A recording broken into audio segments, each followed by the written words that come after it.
Good morning to you, my friends, wherever you may be in the world today. Alan Clements here in Los Angeles, California, United States of America. Today is April 28, 2021. This is the 28th talk in succession based upon my beloved new book, Extinction X-Rated. I hope you get it. And if you're turned on to it, please offer an elegant, inspiring review on Amazon. Whatever to support it. If you don't like it, just burn it and leave your name off of Amazon. From my heart to yours, wherever you may be in the world today, thank you for tuning in. My goodness. Today's sharing, a simple sharing, grace under pressure. Or simple elegance.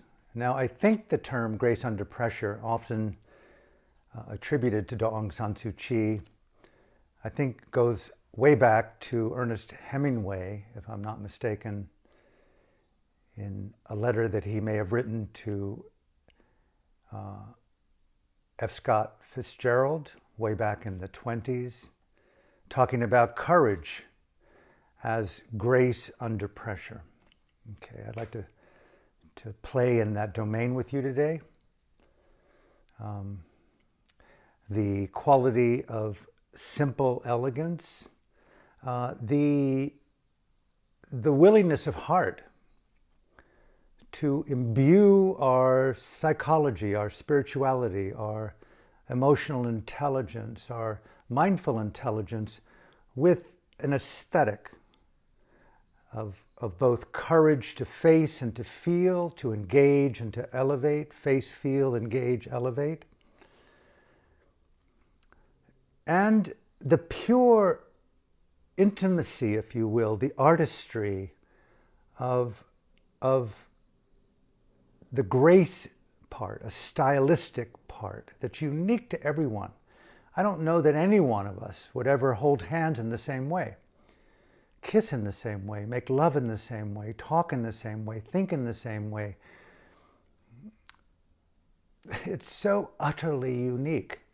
And in that uniqueness, for me, maybe you as well, there's an invitation, a deep numismatic, existential, Dhammic invitation to embody your own style, your own grace, your own aesthetic, your own elegance, your own approach, the way you sit, move, talk, love, think, read, text, prepare, and every now and again, the grace under pressure, courage renewed repeatedly under harsh, unremitting pressure, is we're always in vicinity of interruption. Sometimes it comes in subtle expressions.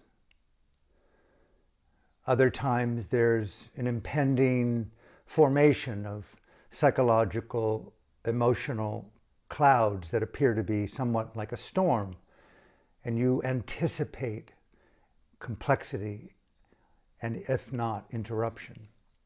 Sometimes suddenly out of here or there or nowhere comes a radical, I would call it a stupendous interruption of normalcy.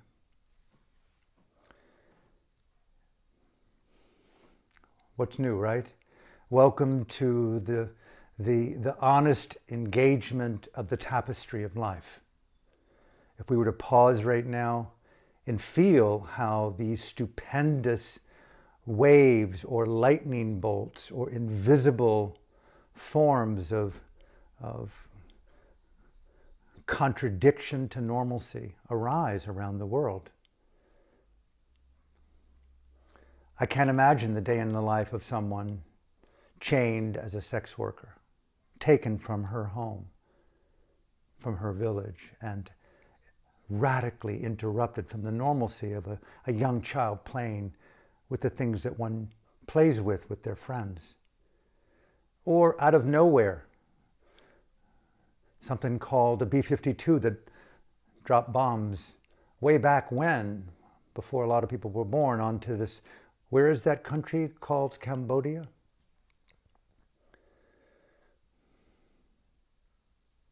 No one even knew what a bomb was there. No one even knew what a plane was. It was just invisible from the earth. And these big things dropped and developed sometimes 50 to 100 meter deep craters.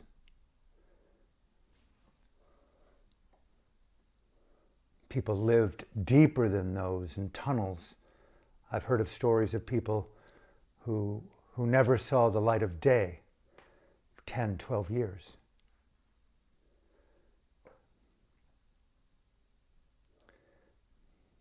Who could imagine being in pre-Nazi Germany and just simply being what we are today? Rad, crazy, queer, whatever it is that turns our radical spirit on, and someone decides that the way in which you think and breathe and your ethnicity and is now a crime against the theology of supremacy. You're tagged, you're tooed, you're incarcerated, you're trained, you're gassed. A stupendous, to put it mildly, a stupendous interruption of normalcy, you know. And I think those of us who have been touched by these awakenings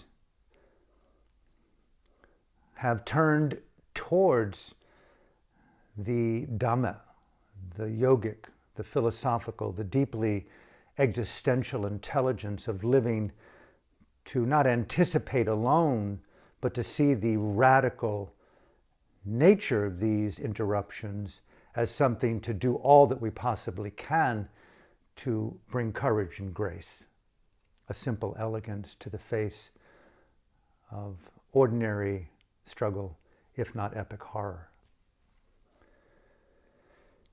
This is arising for me in my life right now, maybe in your life as well, where there is a deep need to, I use the word sparingly, radically assimilate complexity, information, emotions, and most of all, my own personal respect for the pre-psychic, intuitive, pre-intellicy, the deepest sense of knowing what to do, when to do it, with whom and why. And how to, in this process, evolve what Mr. Hemingway talked about is the courage of grace under pressure. A simple elegance. I'd like to read you a quote that the imprisoned state councilor of Myanmar, Burma, has used and said, and I remember her talking about this particular concept and this quote specifically when we were together during the 6 months after her first release in 95 and 96, a set of conversations that resulted in a book called The Voice of Hope that now has gone into a set of 4 volumes with my colleague Fergus Harlow called Burma's Voices of Freedom. I cannot encourage you enough to read those extraordinary testaments of grace under pressure by these remarkable revolutionaries in Burma, many of them now dead, many of them recently imprisoned, others moving around the country to avoid capture and torture by the terrorist organization known by the acronym MASAC, Ming Aung Hlaing, and the State Administration Council, which is nothing short of Burma's Al-Qaeda or Taliban or Boko Haram or the Khmer Rouge. But Aung San Suu Kyi said, "Fearlessness may be a gift, but perhaps the more precious thing is the courage acquired through endeavor. Courage that comes from cultivating the habit of refusing to let fear dictate one's actions. Courage that could be described as grace under pressure. Grace which is renewed repeatedly in the face of harsh, unremitting pressure.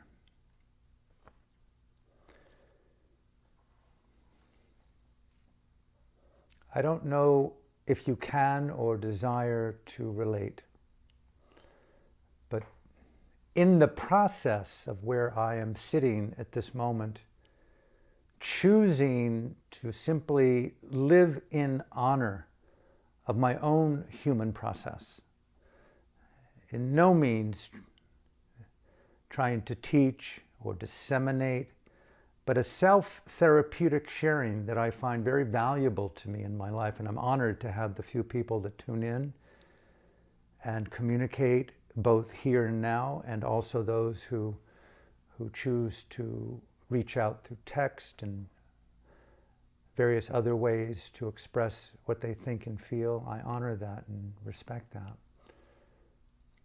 But for me right now, I am feeling this arising of my own relationship to this quality of heart called courage, and infusing it as best as I can with this quality of grace, a respect for my own unique style, which is so amazing to live a life, right? That you do your best to keep accentuating the authentic. And yet authenticity is not just a verb, it's just this dynamic river, right? Of inner beingness on the face of the so-called external. And right there, this quality of grace for me is very connected to style, and I would call it the Dhamma aesthetics, uniquely to your expression of how you embody and understand the meaning of Dhamma in action, Dhamma in feeling fidelity, Dhamma as an experience of ongoing oxygenation of the good, the true, and the beautiful, how you live in the intimacy, the heightened existential pixelation of inner beingness, those states of mind, colors on the palette of consciousness, those mosaics of energy, whatever we want to call them, however we want to know them, however we want to feel them. Right now, the invisibility of oxygen, in-breath, out-breath, the invisibility but the discernibility of Dhamma states of mind. And right there, I'm trying to do all I can to understand the quality of courage and grace under pressure in dealing with a stupendously interrupting circumstance. But isn't that life? Isn't that the quality of the Pali word samvega? I mean, I'm so taken in by those who see and feel and are nuanced in their perception. Call it the hyper empathetic, someone who is so in fidelity with her Dhamma mindful heart, that you are toying and playing with the sensitivity of perception and the aesthetics of the psychic intuitive, right there.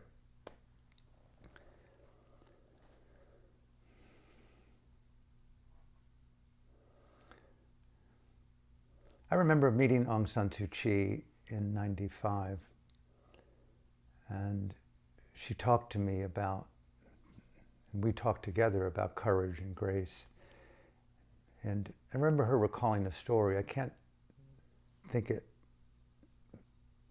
really accurately, but of a story that really touched her as a young woman, of reading a book about an Iranian woman who was born blind into a very orthodox Muslim family, in which the father, by cultural conditioning, did not have any love for his daughter. And often, as the girl who was blind grew up to hear, the father, in his own blunt conditioning, said he wished she was dead. Okay. Grace under pressure. It's unthinkable to think of what this young girl must have lived with inside of her heart. And in a strict Orthodox family, as I was told, as the story is told, maybe it's more accurate in a novel or book, the wife had to embody her own courage to deal with the unconsciousness of the man, her husband. And it said, as Aung San Suu Kyi told me, that a relative, a family member, took deep heart, but not wanting to confront the family dynamic, began to frequent the home in support of the blind daughter. It's quite a context to just feel into it for me right now, even talking about it. And Aung San Suu Kyi was telling me, this is so apropos for the people now in Burma imprisoned and being tortured and the whole population being terrorized, this courage of grace under pressure. And the family member reassured the young woman, the young daughter, the blind daughter, of her beauty.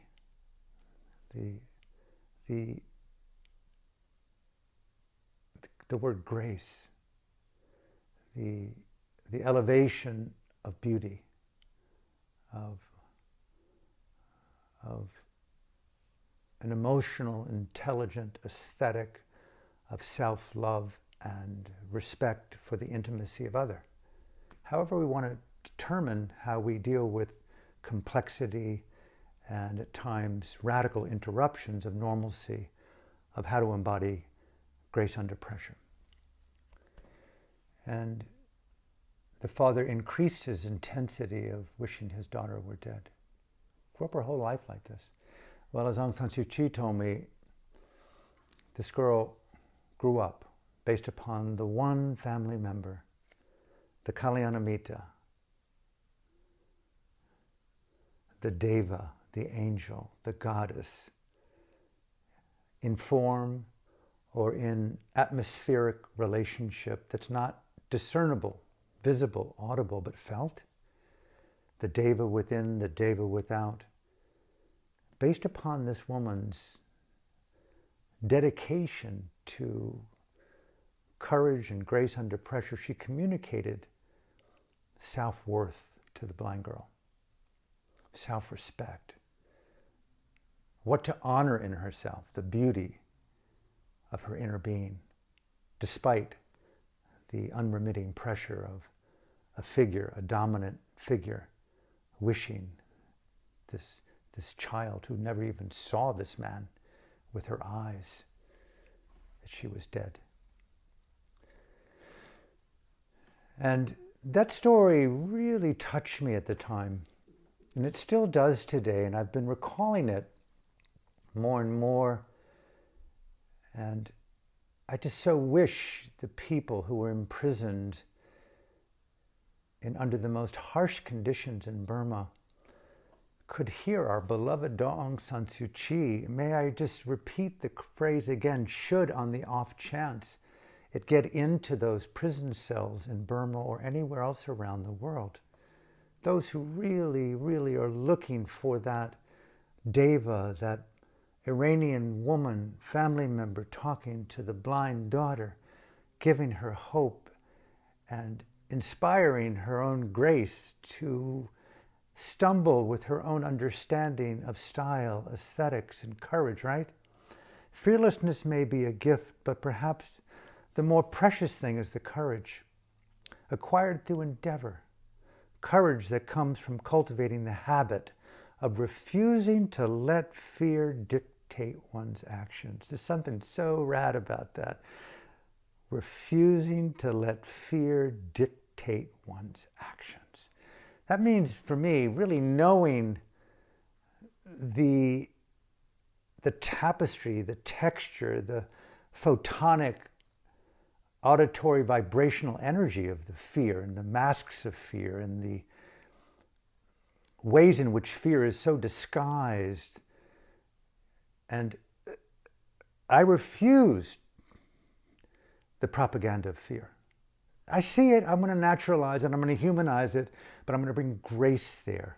The grace of a mindful aesthetic that says, hey, you, I see you, thank you for revealing your face to me, but I'm not going to participate in it. I'm going to resurrect. I'm going to understand the more powerful deathlessness of being. I am not going to live, as U Pandita would tell me so often, my teacher, the late great mindfulness meditation Dhamma teacher, Seda U Pandita of Burma. He said, Agasara, although the body is ill or diseased or undergoing pain and hardship, whether it be in a sitting or a walking or the illness of something simple or catastrophic, of even a fatal illness, he was so in courageous conviction to not let it disturb your mind. Do all that you can to increase your courage and your grace under pressure. Yes, it's human to be embodied with Vedana, pleasant and unpleasant feeling, neutral feelings, sometimes really catastrophic, like searing, tearing pains, other times just chronic pounding headache. Other times, you know you can just move your leg in a sitting meditation and go, that little temporary font with overt dukkha, and because I have mobility, I can relieve the dukkha vedana.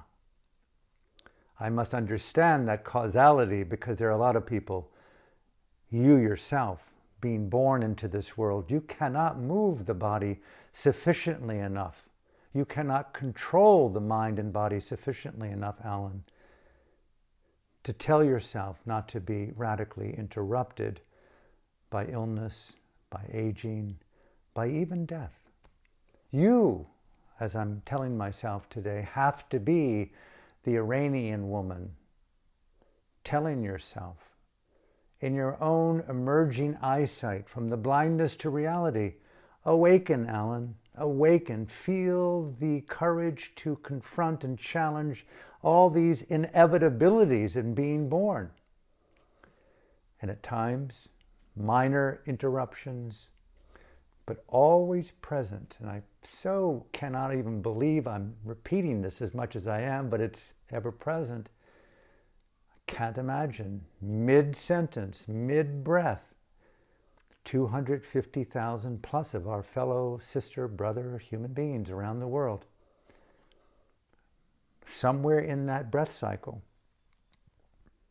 will just expire and enter whatever the mystery holds based upon your beliefs and the realities of this fabric that we're embedded in beyond belief. That's a vast number within the 8 billion of us, not to mention all the insects and the fish and the birds, the trees, multiplied by infinity. We live in stupendous interruption of our idea of reality. And right there, I'm trying to grapple and bring a courage or a grace under pressure. Okay, what a mystical gift it is that you're awakening to see things that are innate. Do not fear. Although the body may be aging, may be ill, may be diseased, you may be dying, all of us are dying at this very moment. Do all that you can. What? To remain engaged without it, above it, bring a grace under pressure, a courage renewed repeatedly to the face of complexity, a Dhamma, I love this, Dhamma aesthetic, because this really allows me to play in that that Rumi-esque feel of emotionality and spirituality and psychology and context, it allows me to play in that Rumi-esque field with poise and creativity and dance and music and sex and intimacy and openness and heart and sensitivity and aesthetic. I don't know that many people talk about Dhamma aesthetics or being a spiritual or existential aesthete. So often these teachings of transformational so-called wisdom are very pragmatic and very mindful and very bare attention and very little emphasis on the theatric, the satirical, the comedic, the aesthetic, the aesthete, the personal uniqueness of our expression of mindfulness, and to really support each other in finding not just our voice, but finding our unique way of making love with totality, with humanness, with interruption, a life interrupted, with death.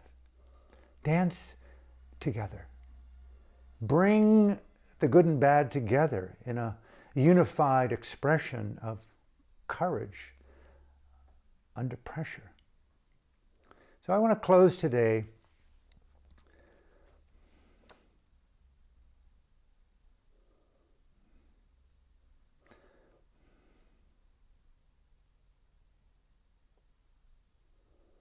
with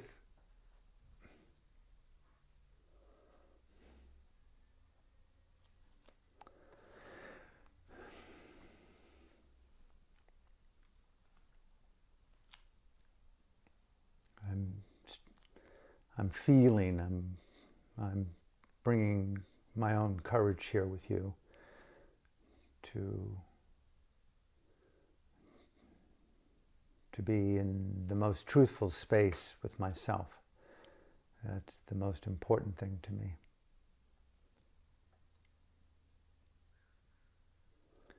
And what I'm feeling when I ask myself, what is the most truthful space? What is my heart saying?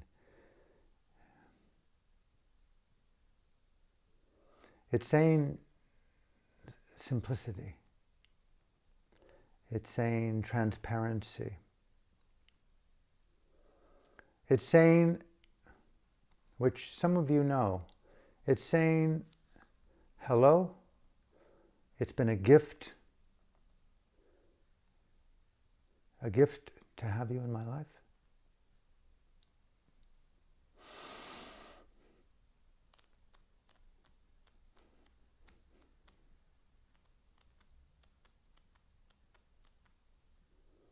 None of us know what the future brings.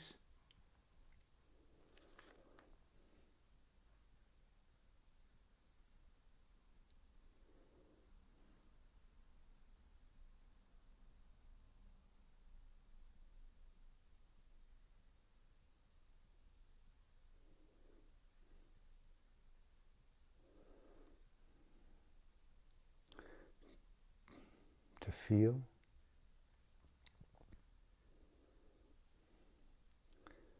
I rarely wear my shoes anymore. I can't say it doesn't matter what I wear, but it's pretty much just an alternate of the same thing with two sets. I eat like an urban communist, repeatedly the same things, but has it ever slowed down? Taking as much of the future and the habit of time out of my mind.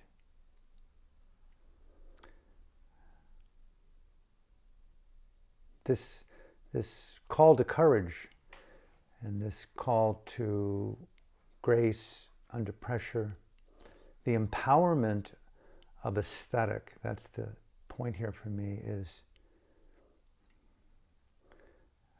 I've always been pretty unhinged, if you will, from normalcy, from predictability.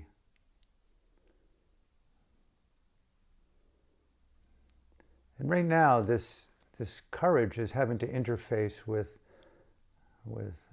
what is the wisdom of continuity? What is the desire for life experience? It's so easy to humanize that question. And I don't know about you, but my grace and courage right now is really trying to understand my own intelligence within the meaning of the existential,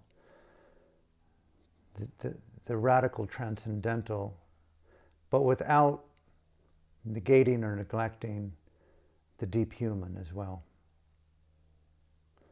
And so I'm asking myself, what really matters right now? Really, what matters? And I'm not letting myself off lightly.